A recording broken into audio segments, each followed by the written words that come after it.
Bismillahirrahmanirrahim. Assalamualaikum warahmatullahi wabarakatuh. Selamat berjumpa dengan Mang Didin Pawon Kefir. Teman-teman sekalian, pada kesempatan kali ini Mamang akan menyampaikan tentang bagaimana sebetulnya cara membuat masker kefir itu. Jadi sekarang ini kan masker kefir itu sedang hits sekali. Hanya tidak sedikit juga sekarang yang menjadi pertanyaan tentang masker kefir ini. Karena ada yang encer, ada yang kental, dan ada yang padat. Jadi yang benar itu yang mana sebetulnya yang disebut dengan masker kefir itu? Apakah yang cair, yang kental, atau yang padat? Jadi sebetulnya ketiganya tidak bisa disalahkan juga ya, kalau mau sesuai selera. Artinya susu kefir yang suka diminum pun itu kan ada kefir optima, ada kefir prima. Itu statusnya sebagai superfood, sebagai makanan atau minuman. Jadi sebagai mana halnya nasi, misalkan kita kalau menanak nasi itu kan mau yang encer, atau yang padat, atau yang kering, atau yang empuk seperti bubur gitu, itu bisa sesuai selera. Kalau kita mau pakai masker juga kan ada yang mau encer, ada yang mau padat, ada yang mau kental gitu. Nah, cuman dari proses pembuatannya itu tidak jauh berbeda tahapannya. Ada yang dilakukan sangat singkat sehingga encer, ada yang cukup lama sehingga kental, dan ada yang sangat lama sehingga padat. Nah, dalam proses-proses fermentasi kefir sebelumnya itu bisa menjadi dasar. Jadi kalau mau tahu sebetulnya bagaimana sebetulnya proses pembuatan masker kefir itu, berarti harus dibuka link-link YouTube yang sudah Mamang share sebelumnya, bagaimana cara membuat susu kefir. Nah, tutorialnya ada yang membuat susu kefir dengan bibit kefir grain, ada yang dengan bibit kefir praktis, yang plain, yang cair. Nah, itu dibuka saja di tutorial yang sebelumnya. Nah, kalau sudah bisa membuat susu kefir berbagai jenis varian itu, maka akan sangat mudah sekali untuk mempraktekkan bagaimana sebetulnya mau bikin masker kefir untuk dipakai sendiri misalkan di rumah. Nah, ini aja langsung yang sudah dibuatkan.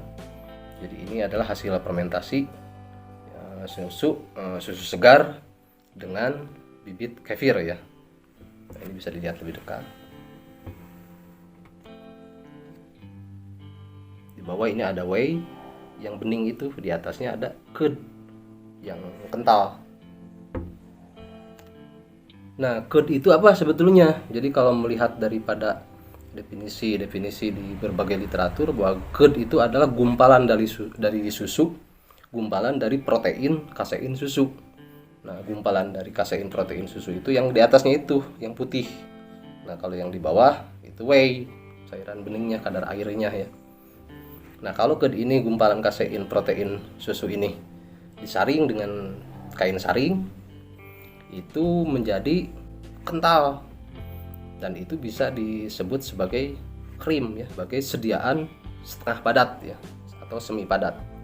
Kalau curd ini disaringnya sangat lama sekali sehingga menjadi sangat padat, berarti itu bisa dikategorikan masuk menjadi sejenis keju ya. Jadi keju itu adalah gumpalan curd, gumpalan protein kasein susu yang dipadatkan. Nah, untuk keju sendiri kan ada yang keju lunak, ada keju yang keras, bahkan ada yang sampai berbulan-bulan dan bertahun-tahun itu kan disimpan di suhu ruang untuk memadatkannya itu. Baiklah, masuk ke inti pembahasan bahwa saat ini untuk mengetahui bagaimana sebenarnya membuat masker kefir itu. Jadi membuat masker kefir itu terbuat dari susu segar ya, bahannya ada dua. Yang pertama adalah susu segar, kemudian yang kedua bibit kefir. Bibit kefirnya bisa menggunakan bibit kefir grain yang paling bagus, yang paling super gitu. Yang paling utamanya bibit kefir itu bibit kefir grain. Kemudian bisa juga menggunakan bibit kefir yang turunan, yaitu dengan bibit kefir plain yang cair atau bibit kefir bubuk yang serbuk. Nah, susunya ini dalam prakteknya sudah berjalan, dan ini langsung ke hasil setengah jadi saja. Jadi susunya 1 liter susu segarnya, kemudian ditambahkan bibit kefir. Ini hasil dari bibit kefir bubuk kalau ini ya, praktek yang ini, biar memudahkan tidak usah ada penyaringan grain. Jadi susu segarnya 1 liter ditambahkan bibit kefir bubuk 10 gram atau 1 saset, difermentasikan 24 jam. Setelah 24 jam ditutup rapat di suhu ruang, kemudian diaduk dan ditutup rapat kembali. Ini hasil second fermentasinya. Second fermentasi selama 48 jam. Akhirnya turunlah whey kefir dengan sempurna ke bawah. Di atasnya lapisan curd. Nah, ini whey-nya kita keluarkan. Whey-nya keluarkan semuanya, 100% keluarkan. Kemudian sisa curd-nya ini bisa disaring lagi di saringan supaya menjadi setengah padatnya itu betul-betul setengah padat, tidak ada lagi sisa-sisa whey-nya. Baik, kita praktekkan saja. Ini sekarang kita keluarkan whey-nya. Setelah dikeluarkan akan kita saring.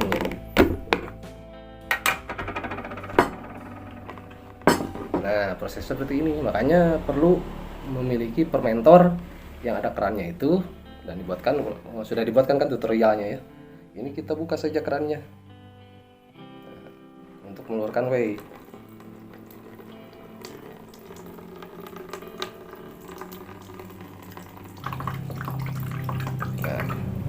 Saja. Nah, ini sudah dikuras whey-nya, dikeluarkan semua ya. Sudah tidak ada lagi whey-nya. Ini bisa dijadikan kefir prima. Kalau curd-nya itu masih encer kayak gini, bisa disebut menjadi kefir prima, bisa dijadikan kefir prima. Nah, kalau curd ini kita saring lagi dengan kain saring. Jadi maksud disaring dengan kain saring itu supaya menetes semua. Sisa-sisa whey yang masih ada terperangkap di dalam curd ini, maka nanti akan menjadi curd yang setengah padat atau disebut juga dengan krim ya. Nah itu, jadi nanti kalau sudah jadi krim sediaan setengah padat, itu yang dijadikan bahan baku untuk masker kefir ya. Jadi masker kefir sendiri kan kalau oleh formulator kecantikan itu diformulasikan dengan bahan-bahan lain untuk menjadi masker kefir. Nah, kalau misalkan itu digunakan langsung, ya itu juga banyak yang menggunakannya langsung sebagai masker kefir original bisa disebutnya. Jadi masker kefir original itu maksudnya yaitu krim kefir yang digunakan untuk masker kefir. Tapi sebetulnya statusnya sebagai pangan ya, krim kefir ini. Seperti halnya pisang itu kan pangan, makanan, tetapi banyak yang digunakan untuk masker karena ingin menggunakan masker yang alami. Atau misalkan beras di blender, dibubukkan, ya, dikasih air seduh, itu kan pangan, makanan, tetapi yang diaplikasikan untuk masker perawatan kecantikan sehari-hari untuk dipakai sendiri. Nah ini setelah dikeluarkan semua whey-nya, kita saring saja dengan kain saring supaya menjadi curd yang setengah padat atau disebut krim ya. Menggunakan ini juga bisa seperti ini ya.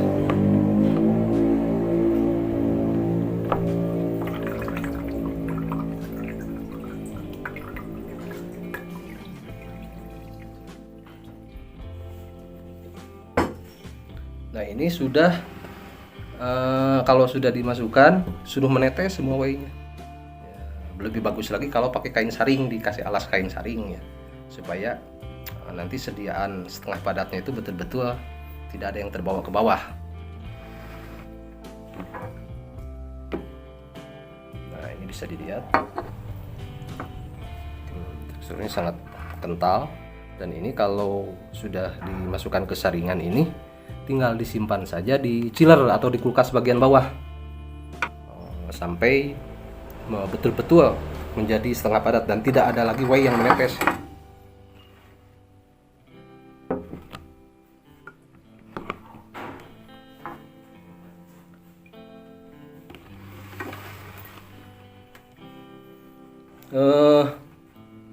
Untuk kain saringnya sendiri bisa menggunakan, contohnya misalkan yang seperti ini ya, ini kain saring yang biasa digunakan untuk madu ya. Jadi untuk menyaring madu itu supaya misalkan tidak banyak serbuk-serbuk yang ikut terlarut masuk ke dalam cairan madu, biasanya pakai saringan seperti ini bisa, atau kain saringan tahu juga bisa gitu ya. Jadi kain saringan yang food grade untuk makanan. atau untuk biasanya untuk kopi kalau barista gitu. Baiklah teman-teman sekalian, mungkin sampai di sini mudah-mudahan ada gambaran dan bisa memahami, mengetahui bagaimana sebetulnya cara membuat masker kefir itu. Jadi sampai ke tahap ini dalam proses untuk penirisan ya, supaya sisa-sisa whey-nya menetes sempurna semua. Kalau sudah tidak ada lagi yang menetes, nah berarti itu sudah menjadi curd setengah padat atau yang disebut dengan krim ya, krim kefir. Nah, krim kefir ini statusnya sebagai pangan atau makanan, cuman bisa juga diaplikasikan sebagai masker seperti halnya makanan-makanan sehat lainnya untuk kesehatan dan kecantikan. Dan ini tinggal disimpan saja di kulkas. Jadi ditiriskannya jangan di ruang, tetapi di kulkas, disimpan di kulkas bagian bawah atau di chiller ya, supaya tidak ada lalat yang terpancing, tidak ada bakteri dari luar yang terpancing masuk ke sini. Jadi supaya higienis, steril, ditiriskannya di dalam chiller atau di dalam kulkas.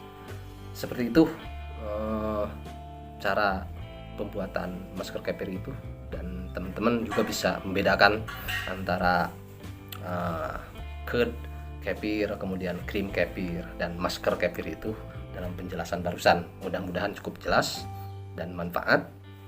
Terima kasih mengucapkan atas kebersamaan kita kali ini. Wassalamualaikum warahmatullahi wabarakatuh.